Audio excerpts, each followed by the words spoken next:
अस्सलाम वालेकुम viewers, welcome to your channel कीज़। आज का जो टॉपिक हम डिस्कस करेंगे it is about social psychology and up to some extent it is also related to criminology, जिसके अंदर हम डिस्कस करेंगे about the social learning theory designed by Albert Bandura. और हम देखेंगे ये एक्चुअली क्रिमिनल बिहेवियर को बताने में और उसको एक्सप्लेन करने में और उसकी इमरजेंस में किस तरह से अपना रोल प्ले करती है। तो ये थ्योरी बहुत ज़्यादा इम्पॉर्टेंट है।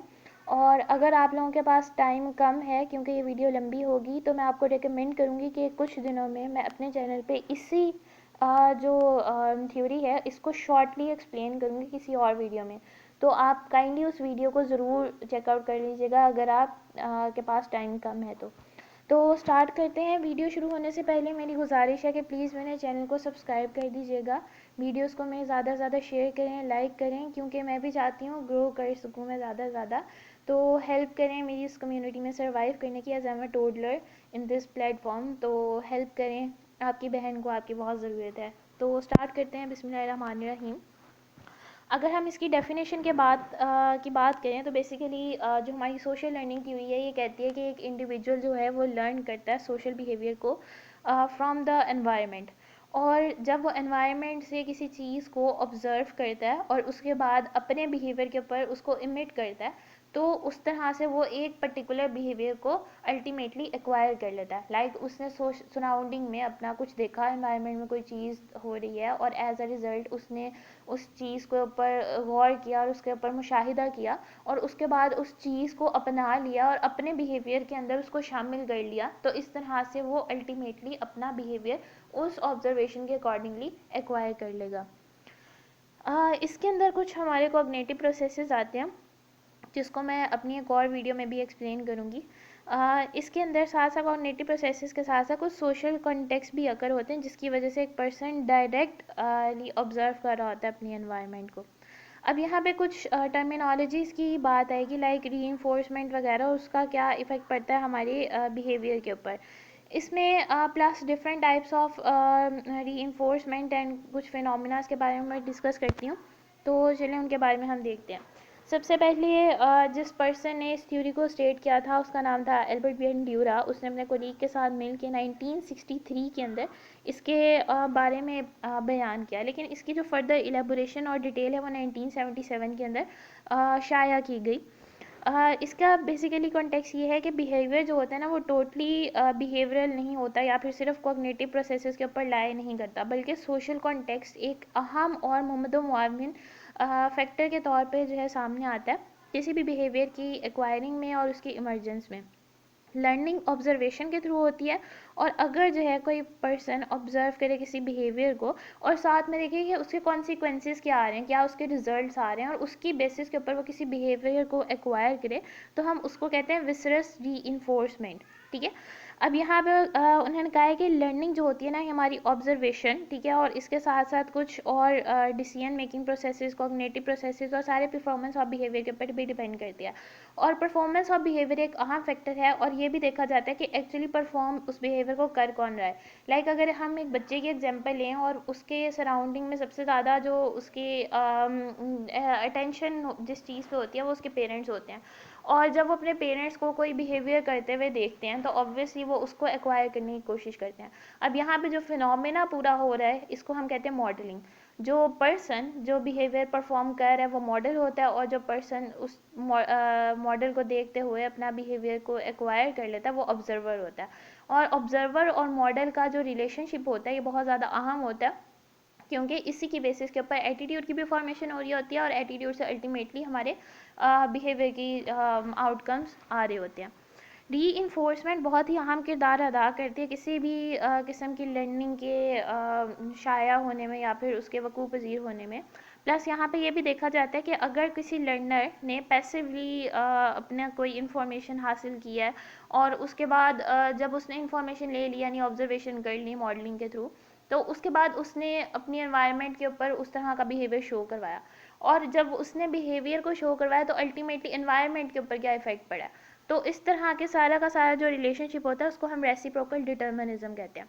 लाइक पर्सन ने एनवायरनमेंट से सीखा फिर एनवायरनमेंट के ऊपर अप्लाई किया, यानी यहाँ पे देखा जा रहा है कि एनवायरनमेंट इफेक्ट कर रही है इंडिविजुअल को और इंडिविजुअल बाद में इफेक्ट कर रहा है एनवायरनमेंट को। तो यहाँ पे एक रेसिप्रोकल सा रिलेशनशिप आ रहा होता है, इसीलिए इसको हम रेसिप्रोकल डिटर्मिनिज्म कहते हैं। ऑब्जर्वेशन अगर हम डायरेक्ट एक्सपीरियंसेस के थ्रू करें तो यहाँ पे हम एक पुरानी थ्योरी की बात करते हैं जिसका नाम है स्टिमुलस रिस्पॉन्स थ्योरी। तो स्टिमुलस रिस्पॉन्स थ्योरी बेसिकली कहती है कि जब एक स्टिमुलस आता है तो उसके इन्फ्लुएंस में कोई एक पर्टिकुलर बिहेवियर प्रोड्यूस होता है। अब इस बात को लेते हुए बेंड्यूरा ने कहा कि ये सारा का सारा मैकेनिज्म जो होता है ये सिर्फ स्टिमुलस और रिस्पॉन्स के ऊपर रिलाय नहीं करता, बल्कि इसमें एक बहुत अहम चीज़ जो आ रही होती है वो ऑब्जर्वेशन ऑफ द पार्टिसिपेंट होती है। जब तक हम किसी स्टिमुलस को ऑब्जर्व नहीं करेंगे अपने नज़रों के सामने से, हमारे ऑलमोस्ट हर टाइम काफ़ी सारे स्टिमुलस गुजरे होते हैं लेकिन हम किसी एक पर्टिकुलर वन के ऊपर फोकस कर रहे होते हैं और उसी को एक्वायर करते हैं। तो यहाँ पे उसने कहा कि स्टिमुलस रिस्पॉन्स का रिलेशनशिप सिर्फ ज़रूरी नहीं है, ये भी ज़रूरी है कि हम एक्चुअली कौन से स्टिमुलस को टारगेट कर रहे हैं और उसकी बेसिस पे हमारा जो रिस्पॉन्स होता है वो फर्दर जनरेट हो रहा होता है। फर्दर रेसिप्रोकल डिटर्मिनिज्म की अगर इलेबोरेशन करें तो सोशल लर्निंग थ्योरी के अंदर ये एक बहुत ही अहम कॉन्सेप्ट है जिसका मकसद ये है कि इंडिविजुअल का बिहेवियर जो होता है ना वो एनवायरनमेंट से एक्वायर होता है और एज अ रिजल्ट वो एनवायरनमेंट को ही इफेक्ट करता है। इसकी मिसाल मैं इस तरह से देती हूँ, लाइक अगर एक बच्चा है जो टीवी के ऊपर अक्सर लड़कों को देखा जाता है बचपन में वो रेसलिंग वगैरह बहुत शौक से देखते हैं, तो मेरे कज़न्स लाइक बहुत ज़्यादा रेसलिंग देखा करते थे और जब हम फिर खेला वगैरह करते थे तो वो उन्हीं जो रेसलिंग के पैतरे होते थे ना वो हम पे आजमाया करते थे, लाइक फ्लाइंग किक करना और बॉक्सिंग वगैरह सारा कुछ। तो इस तरह से देखा गया है कि अगर कोई बच्चा किसी चीज़ को ऑब्जर्व करके सीख रहा है, लाइक उसने रेसलिंग देखी टीवी से और उसको मॉडलिंग के थ्रू वो एक्वायर कर रहा है उसके बिहेवियर को, वायलेंट बिहेवियर को बेसिकली। और जब वो अपने पीयर्स के साथ, लाइक हमारे कजन्स जब हम इकट्ठे खेल रहे होते थे तो वो सारे के सारे पैसे हम पे आजमाते थे, लाइक हमारे ऊपर अपने सारे एक्सपीरियंसेस को एमिट कर रहे हैं और एज अ रिजल्ट एक वायलेंट बिहेवियर को एक्वायर कर रहे थे। तो ये सारा फिनोमिना जो है इसको हम कहते हैं रेसिप्रोकल डिटर्मिनिज्म है, एनवायरनमेंट से सीखा फिर एनवायरनमेंट पर ही लागू किया। फर्दर हम बात करते हैं लाइव मॉडल्स की। अगर एक पर्सन जो है वो अपना किसी मॉडल को देख रहा है, डिज़ायर बिहेवियर को शो करते हुए और सामने डायरेक्टली देख रहा है, प्राइमरीली देख रहा है, तो वो लाइव मॉडल्स कहलाते हैं। बट अगर उसने किसी और से बात की सुनी है कि किसी पर्सन ने इस तरह का एक्ट शो किया और उसको रिस्पॉन्स में ये रिवॉर्ड्स मिले, तो यहाँ पे क्या होगा, उसने जो मॉडलिंग अब इस दफ़ा की है वो सेकेंडरी मॉडलिंग है। समझ आ रही है बात की? अगर खुद से देखा तो वो लाइव मॉडल्स हैं और अगर खुद से नहीं देखा किसी और से बात सुनी है तो वो सेकेंडरी मॉडल्स के अंदर कैटेगराइज होते हैं। फिर आते हैं हमारे वर्बल इंस्ट्रक्शंस, लाइक अगर हम इंडिविजुअल को किस तरह से डिटेल में डिस्क्राइब करते हैं कि कौन सा बिहेवियर एक्चुअली उसके लिए सूटेबल होगा और कौन सा नहीं, और कौन उसको बताते हैं कि इस बिहेवियर के ये कॉन्सिक्वेंसेज आए थे जिसकी वजह से वो इंस्पायर होकर उस बिहेवियर को अडेप्ट कर ले। लाइक हम अक्सर देखते हैं कि हमारे कुछ रिलेटिव्स आके हमें कहते हैं कि फ़लाँ का लड़का जो है उसने इंजीनियरिंग की और वो अब जो है इस कंपनी के अंदर एक अच्छी पोस्ट के ऊपर मौजूद है और हम जो हैं वो अभी टोडलर से हमने 10th अभी पास किया और फर्स्ट ईयर सेकेंड ईयर में हमारे एडमिशन हुआ, तो हमने शौक में उन अंकल की बात को सुनते हुए इंजीनियरिंग में एडमिशन ले लिया। तो यहाँ पे हमने क्या किया, हमने सेकेंडरी सोर्स के ऊपर रिलाय किया, हमने खुद से नहीं देखा उस लड़के को जाके क्या वो एक्चुअली सूटेबल है उस एनवायरनमेंट में और क्या वो सच में उस इतनी फैसिलिटीज़ उसके पास हैं जितनी अंकल डिस्क्राइब कर रहे हैं, क्योंकि अंकल के पास काफ़ी एक होता है ना टैलेंट होता है बातों को बढ़ा चढ़ा के बयान करने का।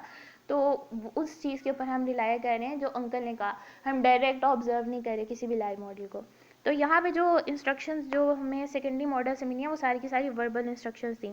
फर्दर आता है सिम्बॉलिक्स। सिम्बॉलिक्स का मतलब होता है कि जो मॉडल है वो किस मीन्स के थ्रू हम तक अपना पैगाम पहुँचा रहा है, लाइक मीडिया के थ्रू, मूवीज़ के थ्रू, टेलीविज़न। जैसे अभी मैंने आपको एग्जांपल दी थी कि मेरे कज़न जो थे वो रेसलिंग वगैरह देखते थे, तो ऑब्वियसली वो किसी मीडिया लाइक टेलीविज़न वगैरह से, हमारे ज़माने में तो टेलीविज़न ही होता था, फ़ोन वगैरह अलाउ नहीं होता था इतना, तो टेलीविज़न से वो देख रहा और उसके बाद उसने हम पे वो सारा का सारा जो उसने बिहेवियर एक्वायर किया था वो हम पे लागू किया। तो यहाँ पे उसने जो चीज़ और जो सारा का सारा फिनोमिना हुआ है वो सिम्बॉलिक्स का हुआ है, क्योंकि उसने एक सिंबल को या फिर एक वे जिसके थ्रू वो चीज़ को देख सकता है उसको इस्तेमाल किया था। अगर हम किसी टूल को इस्तेमाल करें किसी चीज़ को ऑब्जर्व करने के लिए तो हम उसको सिम्बॉलिक में कैटेगराइज करेंगे। फर्दर यहाँ पे रेफरेंसेस हैं। रेफरेंसेस के अंदर मैंने एक्चुअली बताया हुआ कि मैंने ये सारी की सारी मटेरियल कहाँ से इस्तेमाल किया। कुछ बुक्स मैंने अपनी यूनिवर्सिटी की लाइब्रेरी में से यूज़ की थी, कुछ मटेरियल्स मुझे from the articles and some cited website से मिला था।